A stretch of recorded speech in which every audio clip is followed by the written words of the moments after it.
Certaines personnes souffrent d'un mal spécifique aux longues pauses, voire même au week-end. Je l'ai appelé le syndrome des vacances. Il frappe toujours au pire moment. À quoi il est dû? Souvent au contre-coup du stress. Ton corps lâche d'un coup. Un peu comme lorsque tu es resté longtemps accroché à une barre.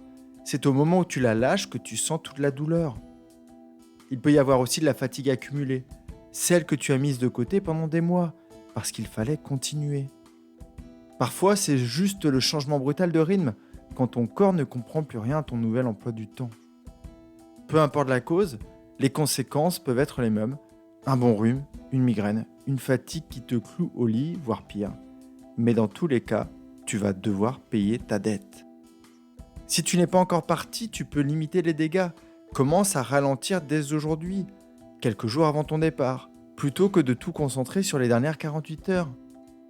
Tu peux aussi prévoir une première journée de vacances sans programme et demande-toi simplement de quoi tu as besoin. Ensuite, reviens aux besoins fondamentaux, le sommeil, l'alimentation et le mouvement. Moi-même, dans ma première vie, je savais que les premiers jours de vacances étaient compliqués.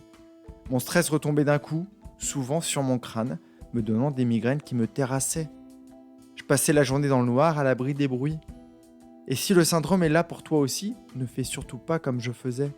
Ne te culpabilise pas, ne te torture pas en imaginant les autres profiter pendant que toi, tu es indisponible ou cloué au lit.